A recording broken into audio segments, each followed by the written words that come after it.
Cursed Crusaders is a bit of a funny story. First off, it's set in a real time period, the Christian Crusade Wars, but obviously there's a twist, since you become a demon with the Spaniard friend.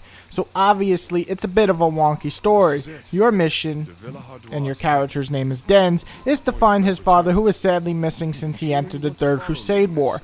Once he left, Denz's uncle took over the estate and basically destroyed everything that Denz's father built. So now Denz is on a mission to find his father so his father can take leadership at their home. Though I find this a bit weird because I always thought when a king of an area dies or is missing, the son takes over before the brother of that king, but I could be wrong. Either way, the story is actually kind of interesting, at least if you like demons and Crusade Wars, which I do. While the story itself is interesting, some of the voice acting is pretty off. Denz's voice isn't horrible, though he's a bit too calm at all times. His Spaniard friend Esteban has a pretty decent voice and actually will give you some lines that'll make you chuckle. However, Denz's father and just about everyone else feels like leftover voice acting. None are really powerful voices or too powerful at times, and it sounds like none of them really give a shit, which is a shame since the story itself is somewhat interesting. For a budget game though, you're getting a budget voice act.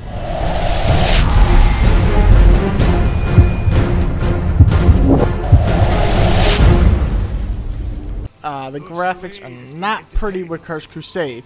Animations are off, the lip sync movements are way off, the level design is pretty damn poor, and a lot of it just feels reused. The actual character models are decent, though the kills look pretty damn sick. Some of the effects aren't half bad, especially when you go into demon mode.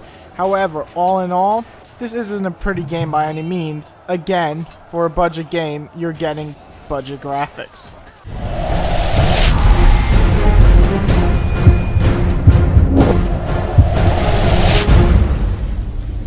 The pros to the gameplay are this. The gameplay is a good sizable amount of different weapons. You can have a large two-handed weapon, single-handed sword, or a mace, or combine a sword and a mace, or double swords, or a spear, and so on. This helps so that you can switch up your fighting style and watch different takedowns.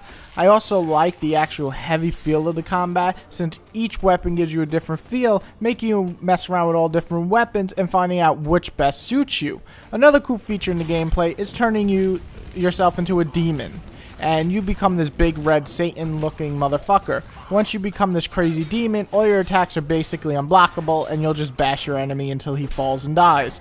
On top of that, you can lock onto enemies and shoot them with a fire blast, which looks oddly familiar to a Kamehameha wave.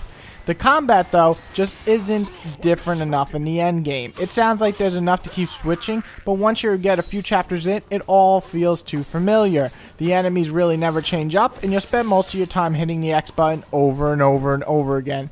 You're hitting the Y button once in a while, and maybe a block and a counter in between, but overall, you're just going to basically bash the X button until you kill these enemies. Sometimes enemies will counter everything you do, which is beyond fucking annoying. Other times, you'll have to switch and basically bash the enemy till you break all his armor, which takes forever, especially on the bosses, and it's just a lame attempt because the bosses really are just like regular enemies with tons of fucking armor.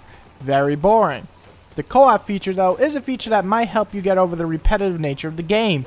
Join with a friend online and tackle the whole campaign together. This might be a good idea since I played the almost entire game by myself. And god, the AI can be fucking retarded.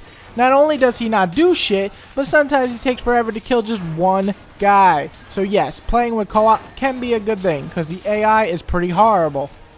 You can also level your character's move list, which is nice and basically a cool feature to kill enemies, but in the end it really doesn't add enough combos to the entire game. So by the end of upgrading whichever weapon class you want, it still feels relatively the same. So while you can say the gameplay works and has a good amount of different weapons, the overall repetitive nature hurts, and it may be a little too slow for just about every gamer out there.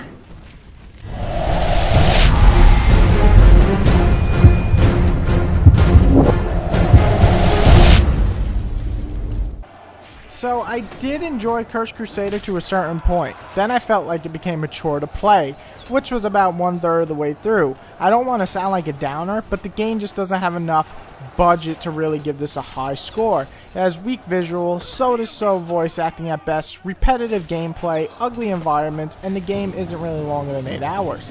Still, some might find enjoyment out of this game, some really cool finishers, an interesting story, and a co-op feature that might be able to get over the repetitive part of the game and enough to rent for the weekend. I'm going to have to give this title a 5.5, and I think it is worth renting for sure for any fans out there who love demons, crusades, and, you know, swordplay. But I can't recommend buying this at even its budget price. Wait till it's about 15 bucks and pick it up, especially if you have a friend to play with. If not, you might want to just put Crusade on the side for, well, just about everything. You feel the pain, man, I feel the pain too. When the thunderstorms are rolling in soon, and you feel like you keep asking why.